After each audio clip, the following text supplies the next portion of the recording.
match. Et ça veut dire tout simplement que les entraîneurs tiennent à cette victoire, à ce match, même si c'est le dernier. Et c'est extrêmement important. Et voilà, donc c'est le protocole du coup d'envoi avec l'arbitre congolais qui va donc officier cette rencontre avec les assesseurs. Et on va le rappeler aussi, Ndiaoumar, que le football guinéen est en deuil, bien entendu, et tout un protocole prévu pour cela. À l'occurrence, Fodelaye Camara, ancien gardien du Sili National de Guinée et du Orea Athletic Club de Conakry, décédé hier soir à Conakry. Oui, c'est une triste nouvelle.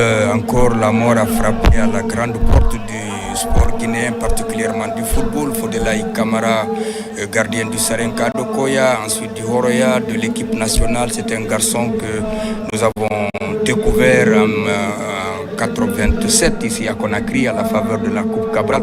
Il est arrivé sélectionné, malheureusement à cause d'un problème de cheville. Il n'a pu à la dernière minute participer à la campagne parce qu'il y avait Abdoulaye Keita Banks et voilà, c'est la minute de silence donc qu'on observe à la mémoire de feu Fodelaye Camara.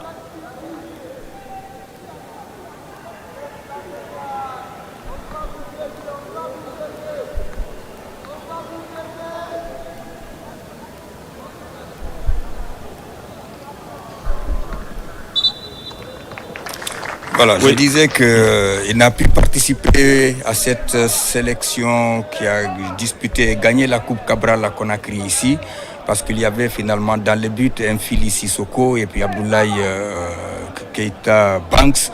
Et pratiquement, il est revenu quand il a soigné sa blessure. Il est resté un gardien titulaire du Horea. Ensuite, il est venu en équipe nationale. Il a fait l'école des sports. Et je pense depuis 5 ans maintenant, il est terrassé par un AVC et finalement qui a eu raison. Et je pense qu'en ces moments douloureux, nos condoléances les plus attristées à la famille du football guinéen, à sa famille, à son épouse, à ses 3 enfants. Et je pense qu'un hommage ultime doit lui être rendu du côté de Koya. Et je rappelle qu'Antonio Soare l'avait évacué en Tunisie et d'autres footballeurs arrivaient de temps à autre, les Baldé, etc. Ils passaient là pour voir, donc paix à son âme. Voilà, donc c'était ce qu'on pouvait retenir de feu Fodelaye Camara. Rappelez que les obsèques sont prévues demain à Manéa, suivi de l'enterrement. Paix à l'âme de l'illustre disparu qui a loyalement servi la nation guinéenne parlant de football. Et dans quelques poignées de secondes, il faut le dire, ce sera le coup d'envoi de ce match. Le rappel de la 10e journée, c'est parti avec le Sili national de la République de Guinée. Voilà, il faut le rappeler que l'arbitre c'est Nkunku Vutu du Congo. Il est arbitre international depuis 2012. Le premier assistant c'est Moutassi Moyo, le second c'est Malondi. Il était au Chan tout comme Nkunku. Le 4e c'est Bilembi. Et puis le commissaire c'est Dahami Moussa du Burkina. Le superviseur des arbitres c'est Mendy John Frank. C'était intéressant de le savoir et le match se poursuit. Le match se poursuit entre deux formations qui se rencontrent et qui ne se croisent pas souvent, Oumar Ndiaye. Oui, il faut rappeler il faut rappeler que, en tout cas avec nos statistiques, il y a 5 confrontations. Les dernières, d'abord en 2004, le 5 septembre, la Guinée avait battu le Botswana 4-0. Le 8 octobre 2005, le Botswana avait reçu la Guinée a gagné 1-2.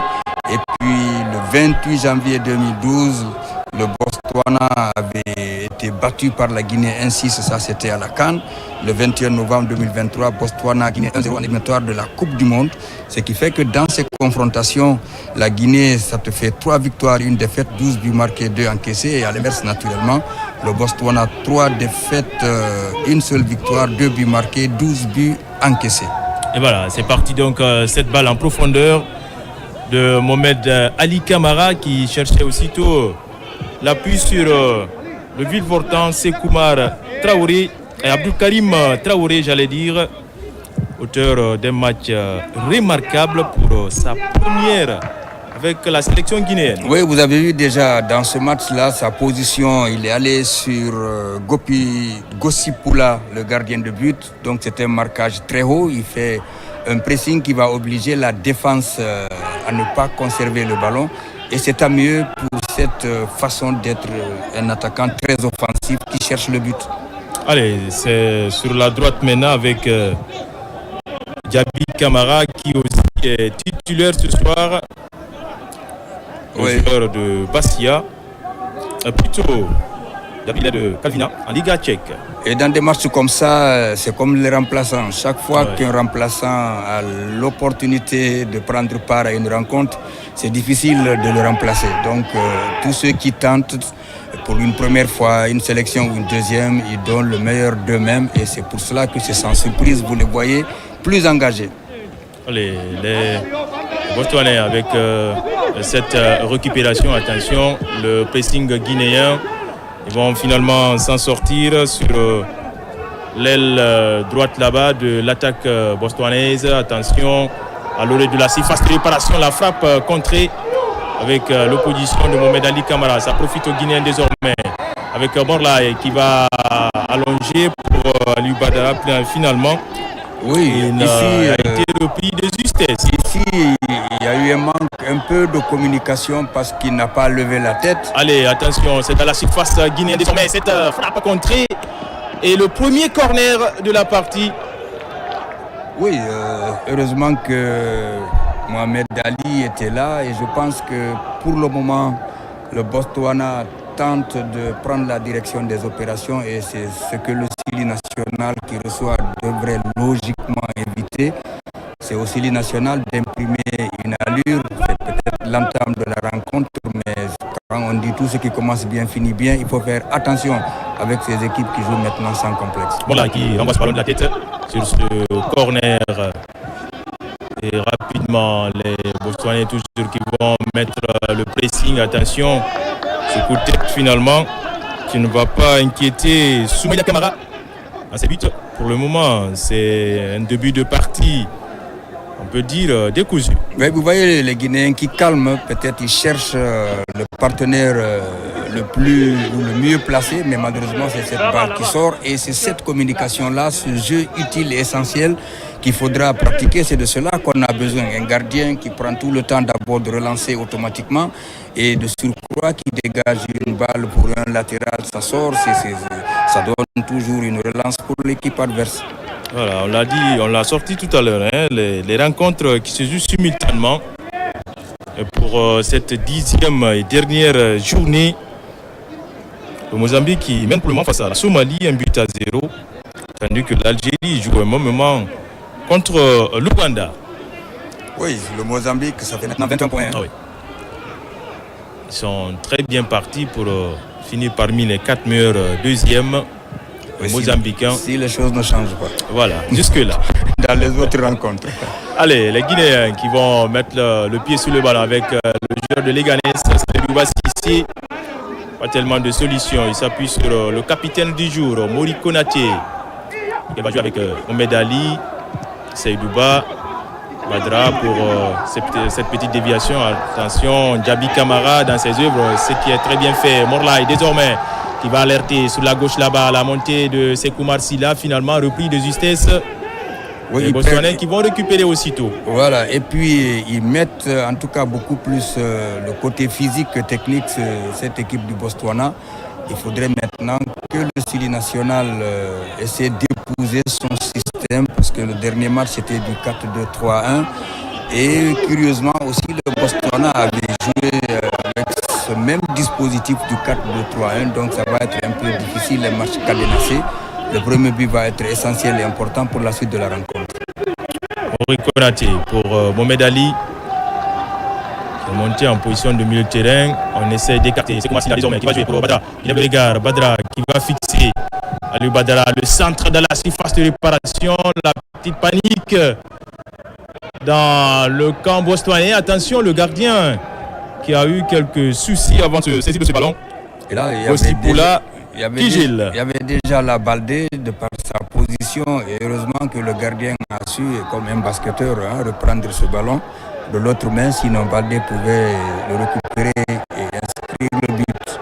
Attention, cette balle dans la surface guinéenne et c'est l'ouverture du score. L'ouverture du score de ce match. C'est donc une défense guinéenne prise au dépourvu. Et l'Ouganda, plutôt le Botswana, ouvre la marque. Un but assez matinal dans ce match. Oui, un but assez matinal, comme on avait marqué aussi assez tôt contre le Mozambique. Oui. Et je pense que c'est le fait que dans le marquage, il y a eu cette faute, mais imaginez la supériorité numérique. Et là où le gardien a fermé, c'est là-bas. Regardez Ali qui part et de l'autre côté, malgré la présence des 3 défenseurs alignés et la présence du gardien au premier poteau, c'est là où il met le ballon et il marque donc 1-0 pour le Botswana, donc qui va. C'est Golam Boy, donc voilà, qui ouvre la marque. Ça fait maintenant 12 points pour cette équipe en attendant, et le style national reste bloqué à 14 points. À 14, oui. Voilà. Alors, la Guinée, Keyu Afroa dans ce match, avec une défense assez poreuse et un gardien, Mandiaï quand même, avec cette sortie, il n'a pas su fermer l'angle comme il le faut. Oui, vous savez, il n'y a pas eu cette solidarité entre les joueurs. À partir du moment où Sekoumar, dans ce duel, est touché, il est couché, c'était au fait une position de doublure où était un demi-relayeur, où était un demi-défensif. Donc lui, il joue en position de latéral gauche à partir du moment où, regardez, à partir de là, il tombe, finalement, il part à droite parce qu'il n'y a personne de ce côté-là. Il n'y avait pas quelqu'un, vous voyez, Yamé qui s'arrête, peut-être qu'il veut parler à l'arbitre pendant qu'il devait faire, si vous voulez, un marquage de zone. Donc il a eu toute la possibilité d'avancer. Et malheureusement, au lieu d'aller sur le porteur du ballon, ils ont cherché à fermer l'angle et c'est là où le ballon est passé. Allez, la Guinée donc, qui a l'obligation de réagir. Et voilà, on le voit avec ce tableau d'affichage. 1-0 pour le Botswana dès la 7e minute. Oui, Ségolame n'avait pas joué le match contre... évidemment. Voilà. En tout cas, vous l'avez dit, chacun veut se montrer et puis marquer les esprits et chercher de la place. Et ce match, d'autant plus qu'il n'y a pas assez d'enjeux. On joue pour les formalités. Les Guinéens avec Mohamed Ali, Sekoumar qui retrouve ses esprits. Morlaï qui a décroché, va s'appuyer sur le capitaine Mori Konaté qui remonte avec ce ballon. Dans les intervalles, il cherche l'appui sur Seydouba Sissé. Yadali qui va tourner plutôt Abdou Karim pour Sankoum, Diaby Kamara, Abdou Karim qui est aussitôt trouvé. Il va crocheter Abdou Karim, ce qui est bien fait finalement. Le ballon contré de passage. Aliou qui fait l'effort et certainement il obtient gain de cause. La touche, elle est guinéenne. Oui, elle est guinéenne maintenant. Il revient aux Guinéens, je dis, d'appuyer sur l'accélérateur. Je n'aime pas cette expression, mais c'est à eux d'accélérer, d'aller maintenant chercher l'égalisation avant de croire à une victoire. Parce qu'il reste au moins 35 minutes encore. Avant donc la pause, Mohamed Ali, très sollicité en ce début de match. Sekoumar pour Yadali. Konaté, c'est Jocelyn. Jani. Sankoum, Diaby Kamara. Position axiale, pas tellement de solutions. Jocelyn. Morlaï. Jocelyn encore. Petit ballon piqué. Le hors-jeu. Il a été piégé de natif de Ziguinchor. Aliou Badara Baldé. C'est évident de passer sa position. Mais ce n'est même pas à Baldé qu'il faut en vouloir. C'est à celui qui a donné cette passe. Regardez, avant même, il devait lever pour voir que le moindre mouvement du côté de Baldé, c'était une position hors jeu. Et c'est ça, cette communication. Et vous voyez déjà... voilà, le tableau du groupe G. L'Algérie déjà qualifiée pour la prochaine Coupe du Monde. L'Ouganda qui a 21 points. Le Mozambique 18. La Guinée toujours... Il faut craindre le deuxième but. Oui, c'est... ça pouvait passer. Heureusement, cette fois-ci, Soumaïla Silla s'est employé pour sauver son équipe et maintenir ce écart d'un but. Ndiaye Oumar, c'était encore un danger permanent dans la surface guinéenne. Oui, d'un cheveu près, on allait prendre le deuxième but. Moi, d'ailleurs, ce n'est pas Soumaïla qui a été héroïque, c'est c'est celui-là qui n'a pas été réaliste. Au lieu de reprendre le ballon par le pied droit, il a juste tenté par la face interne de placer. Et heureusement que Soumaïla, dans sa détente, il y a un pied qui dévie ce ballon. Ça veut dire tout simplement que cette défense-là, elle ne rassure pas, elle est élastique, elle est poreuse, elle est perméable. Trouvez-moi l'expression qu'il faut. Mais avec une défense comme ça, chaque fois que Mohamed Ali joue dans l'axe, bon, vous avez la défense, elle est très voilà. Amorphe. Voilà, et des fois statique, qui est toujours prise au dépourvu, cette défense guinéenne. Mais Dali Camara, pour le moment, là, il y a la petite déviation, ça va finir dans les pieds d'un adversaire. Attention, ces Botswanais qui sont très entreprenants. Peut-être la réaction guinéenne sur cette action. Morlaï, même si c'est avec peu de réussite. Voilà, la passe était mal ajustée. Oui, on lève la tête pour faire une